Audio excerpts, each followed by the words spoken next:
Edit audio. This episode mentions sexual assault and violence. Please take care while listening. In the last episode of Ozark's True Crime, the Sandra Hemme story, we took you to the Livingston County courtroom, where we watched Sandy's evidentiary hearing. We left off at the end of day 2, where Judge Ryan Horseman had continued the court hearing past his typical 5 p.m. cutoff time. We learn at this time that the Innocence Project has asked for a witness to come in that can only come that day. So it's like, we know it's going to be a long day right now. It's going to be a long day. The reason the court ran late, Jane Poocher from the Innocence Project has called Nancy Barman as a witness. Nancy had known Patricia since first grade. They both graduated high school together and stayed best friends through their adult life up until Patricia's murder. Nancy calls her Patty and describes her friend as being kind and dependable and a beautiful soul. She said that she was like a sister. Nancy Barman has shoulder-length blonde-gray hair. She's wearing a baby blue shirt with white stripes across it and a navy blazer. And she's here to speak to Patricia's character.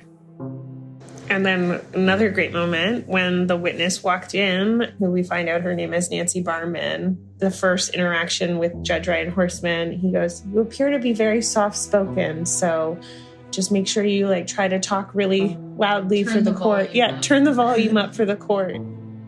Up until this point, despite this case revolving around her death, we haven't heard much about Patricia, aside from a few lines and statements that were made by her coworkers. And seeing Nancy take the stand makes this feel more human, I guess you could say. Nancy said that Patricia had moved to Carbondale, Illinois after getting married, but they still talked on the phone every other day. When Patricia's husband cheated on her and got another woman pregnant, she divorced him. It seems as if she's on the stand today to show that she knew Patricia well.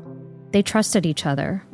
Whenever Patricia and her husband divorced, she called Nancy, and Nancy and her husband rented a U-Haul, picked Patricia up in Carbondale, and drove her home. So I think it was really showing she not only knew Patricia, the longevity of their friendship, but the strength of their friendship as well, that that would be the person that Patricia called when something in her life went wrong. It's attorney Jane Poocher from the Innocence Project who called Nancy to the stand, and she asked her if she had ever heard Patricia mention Sandy Hemme before. She says no. Attorney Jane Poocher then asked if Patricia was known to have younger friends, and there's a reason for this question. Patricia was 31 years old at the time she was murdered. Sandy would have been 20. Nancy responds and says that Patricia did not have younger friends. I was thinking at this time about how hard it must have been for Nancy to be recalling memories of her friend that was murdered, and how difficult it would have been to hear that Sandy's confession had information that didn't line up with the person she knew in real life. To me, it seems that Nancy is here making this statement, not just for her best friend, but also for Sandy. Jane Poocher continues her questioning, asking Nancy if her best friend would ever pick up a hitchhiker. She says no. She asked if she would have ever brought a stranger to her home. No, she replies. Nancy keeps reiterating words to describe Patricia, like cautious and conservative. By now it's clear that Nancy knows Patricia well and is able to give examples from their tight-knit friendship. As we approach 5:35 p.m., Jane Poocher brings in a line of questioning that sticks with me. She asks Nancy if Patricia ever used drugs. On the stand, Nancy is insistent that her friend would have never used drugs. And she even had an anecdote to back this up. Nancy tells a story about how she and Patricia once went to Kansas City with their partners, and they were at a venue listening to live music. Nancy and Patricia went to the bathroom together, and Patricia said something like, "We got to get out of here. You can smell the marijuana in here, and I could lose my job." And so they left. If you remember during Sandy's trial, she told the judge who convicted her that she killed Patricia over a drug dispute, that Patricia picked her up while she was hitchhiking and brought her back to her home, where Sandy killed her because Patricia owed her drug money. I have a bunch of did you know her to buy or sell drugs? No. Friends of hers that use drugs? No. Jane Poocher closes out, asking a final question. Does all of this sound ridiculous to you? Nancy Barman says yes.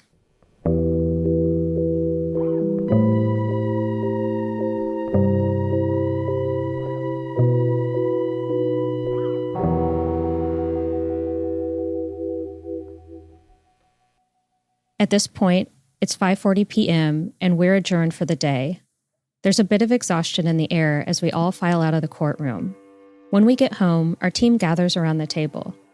I also just wanted to talk about, how weird this must have been for Nancy to, come take the witness stand for the first time, for something that happened 40 years ago for your friend that died. In a way, I would think, if my friend was murdered, I would be extremely bitter, and I would imagine at the time she must have been very upset or very angry with whoever was accused of killing her friend.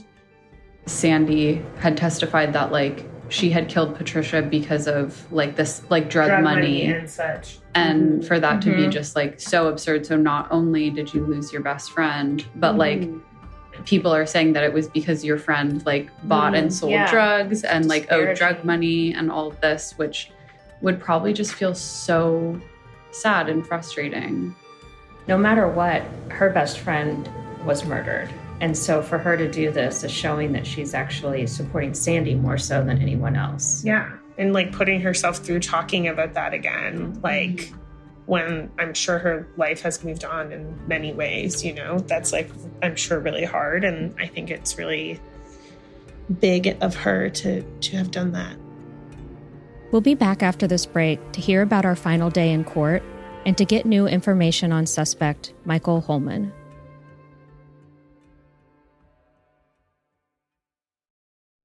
Hey all, if you're a little burnt out from trying to figure out what to cook or order next, I want to tell you about Factor, which are ready-to-eat meals that make it so much easier to eat better every day. I decided to try Factor when I realized how much I was spending on takeout and restaurant meals. When I did the math, Factor was a lot less expensive than takeout. Plus, every meal is dietitian approved to be nutritious and delicious and delivered right to your door. Here's how it works. You'll have over 35 different meal options a week to choose from, including keto, calorie smart, vegan and veggie, and more. I'm a pescatarian, and I can't wait to try this week's pesto salmon and the tomato and roasted vegetable risotto. In addition, there are over 55 nutrition-packed add-ons that can help make your weekly meal planning easier. I'll be tacking on the cold-pressed juice variety pack. Factor meals require zero prep and are 100% ready to heat and eat, so there's no prepping, cooking, or cleanup needed. If you want to give Factor a try, I'm offering an exclusive discount for our listeners. Head to factormeals.com/OzarksTrueCrime50 and use the code OzarksTrueCrime50 to get 50% off. That's OzarksTrueCrime50 at factormeals.com/OzarksTrueCrime50 to get 50% off. Taking care of your health isn't always easy, but it should at least be simple.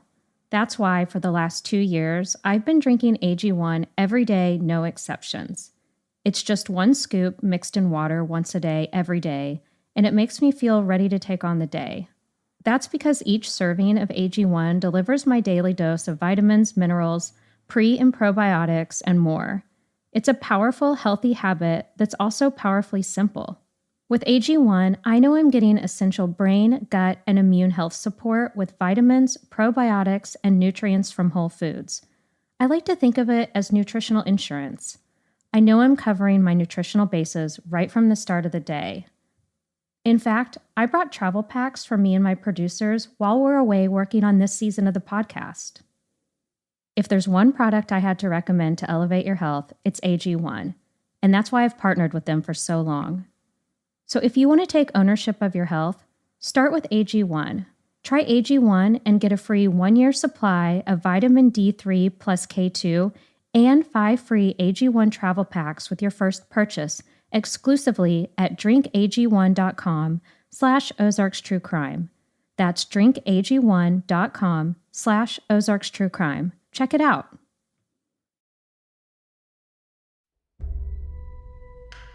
The next morning at 9 a.m., we return to the courthouse to hear from 2 more witnesses. The first is Dennis Gasper, who worked at the St. Joseph Police Department as a patrol officer in 1980.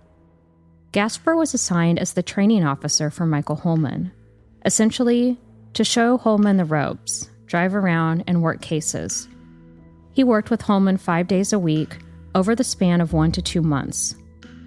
He describes Michael Holman's truck as a white Ford pickup with a cover over the bed and a roll bar, and there's a reason he remembered the truck so well. In December of 1980, Gasper wrote a report related to a fraud investigation of Holman.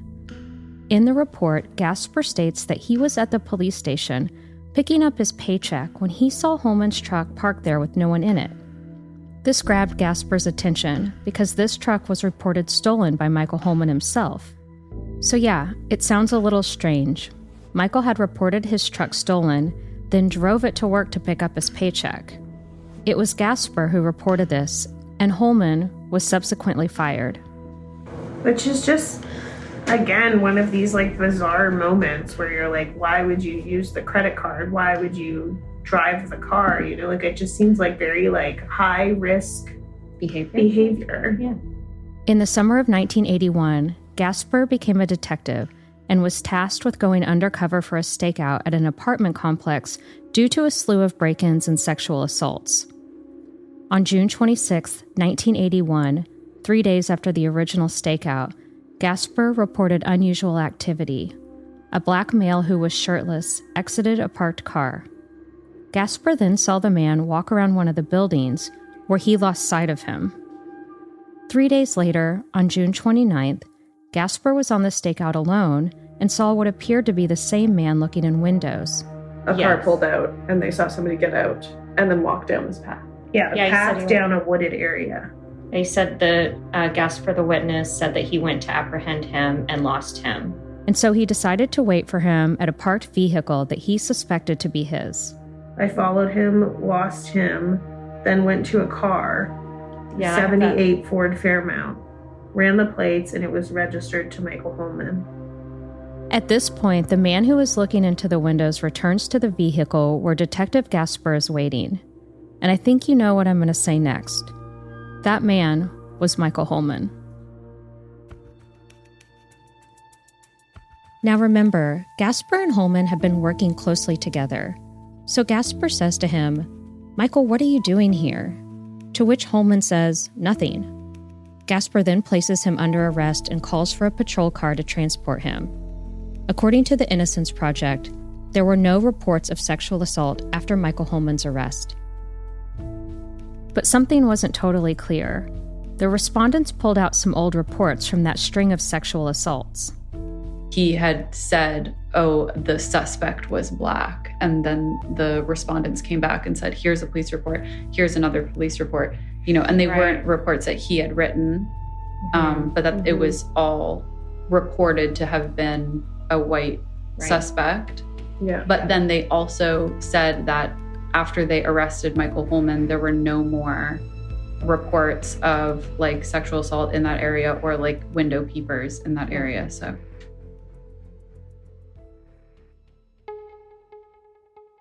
the last witness to take the stand was Howard Judd. Judd is wearing a crisp, dark suit. He was with the St. Joseph Police Department for over 21 years and has spent 36 years total in law enforcement. In 1980, he was a detective in the Crimes Against Property Division and worked both burglaries and murder investigations. The Innocence Project asked if burglaries and murders are ever connected, and Judd confirmed that they sometimes are. He was another person that sort of confirmed that often murders that occur in burglary cases happen because the person's caught off guard by an occupant of the house or surprised. At this point, the questioning comes back to focus on Police Chief Hayes. Judd confirms that he worked under Hayes for 11 years. He also said that it was very rare for Hayes to be involved in day-to-day activities or for him to sit in on interviews. At this point, Judd begins to speak about Hayes assigning him to the Eric Christian murder, where he was part of the initial search party. Judd said that Hayes was very sensitive to the media attention for that case. And this line of questioning leads the defense to focus on Melvin Lee Reynolds. Judd knew Melvin was absolutely not involved, and he expressed that to Chief Hayes. When he did, Judd said that Hayes began cursing loudly and threatened him. There's an objection, and it's the first time I see attorney Andrew Lee from the Innocence Project get slightly more expressive. Judd is asked if he was free to express his opinions about cases to Chief Hayes. Judd replied that he was not. And then this is where I have a lot of objections happened with the respondents. So he goes on to say that, I guess, when he told Hayes that he thought Melvin wasn't involved, that Hayes got extremely angry and loud and was cursing. And then there's something that they objected to. I think it was basically like, did you feel threatened? And there was a lot of objection around that use of language. And I feel like it was probably sustained because that's where my notes end on it. I don't know if anyone else has something. Yeah, I remember this where he was talking about this blow up that was in a totally separate case. And then the Attorney General team objected to it, basically saying that like this has nothing to do with Sandra Hemme's case. Judd then explains that Michael Holman was a suspect in Patricia's murder and that Holman was interrogated by police. And then we hear some interesting confirmations. Remember in episode 2, that story about when Holman told the police they'd never believe what happened? That he had picked up a woman named Mary, drove with her to the Woodland Courts Motel about 6:30 p.m., where they had sex, and she then stayed while Michael left? It was on that walk back to his truck where Holman says he found a brown purse with a MasterCard inside. He then altered the card with a hole punch and changed the name on the card from Patricia to Patrick and used it to try and purchase photography equipment. This was all said during a police questioning, which Judd then confirms. He was present outside of the interview room in 1980 when Michael Holman was being questioned by his colleagues. They said at one point another police officer walked in the interview room and interrupted it shortly after that police officer and Holman left. Right, which we learn was actually Michael Holman's uncle, who was a police officer, who advised him to get a lawyer at this time. Judd draws attention to the evidence that pointed to Holman, including the purse, credit card, pubic hair, and the truck. Attorney Andrew Lee asked Judd, "What was your reaction when Michael Holman wasn't charged?" To which Judd says, "I was disgusted and angry."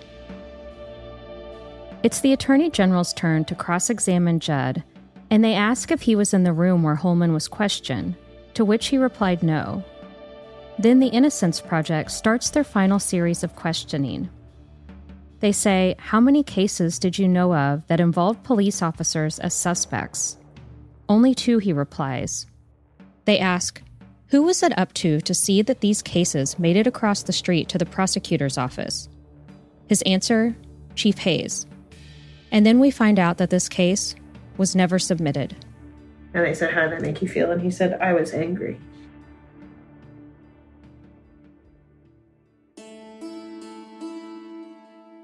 The hearing came to an end at 10:40 a.m. on Thursday, January 18th. There's no gavel-banging decision that ends with the courtroom erupting in chaos or applause, but that doesn't mean that life-changing decisions won't soon be made. At this point, I sort of can't believe that the hearing is over. I can imagine that Sandy, her family, and the attorneys have been preparing for this for so long. And the atmosphere in the courtroom once Judge Horstman ended the hearing almost has a sense of relief in it. They've turned Sandy's chair around so that she can talk with her family. There are smiles and jokes. They took Sandy's chair and positioned it away from the stand and facing it towards the benches so that she could spend time sitting and seeing her family, and they all kind of moved closer. And I think we were probably in that room sort of having little conversations and wrapping, getting our notes together and stuff for 10 minutes. Right. It just felt kind of I don't know, a little weight had lifted, even though it's still going to be some time before there's any kind of real conclusion, but they definitely seemed relieved and happy and were hugging and smiling and chatting. Over the next 2 months, lawyers from both sides will submit post-hearing briefs to Judge Horstman. The judge will make his final decision after receiving those briefs, and it's unlikely we'll be returning to the courtroom. This means we're likely looking at the springtime to hear next steps. On a positive note, Judge Horstman made a point that he didn't want to put this off, and in fact ended by saying that he was looking forward to seeing the conclusion of this case. Hopefully the next time Sandy sees her family, it will be as a free woman. And before being ushered out of the courtroom for the last time, a man sitting behind us got our attention. He introduces himself as Cliff Middleton. I'm from Lee Summit, Missouri, and I'm a car hauler. First, I'd just love to know why you were at the evidentiary hearing today for Sandra Hemme. Well, I've been following Sandra's case for quite a while. My main interest in her case is her two attorneys that she had. The first one, Del Sullivan, was found ineffective after her trial in 1980. Her second attorney was Bob Duncan. And both of these attorneys were my father's attorney when he was wrongfully convicted in 1991. In the next episode, we sit down with Cliff to hear about his father's case and to get clarity on the lawyers who may have been responsible. Lawyers who were also involved in Sandy's initial sentencing. He had none of the physical evidence examined prior to trial. He interviewed no witnesses. The Sandra Hemme story is part of the Edit Audio original series Ozarks True Crime. It is written and hosted by me, Ann Roderick Jones. This episode was produced by Ali Sirwa and Kathleen Speckert and was edited, mixed, and mastered by Ali Sirwa. Additional editing by Maria Passinum. Our executive producer is Steph Colburn. Thank you immensely to the entire Edit Audio team and to Patrick Rendell for the theme music. If you want to get in touch with us, you can email us at hello@editaud.io. That's HELLO@EDITAUD.io.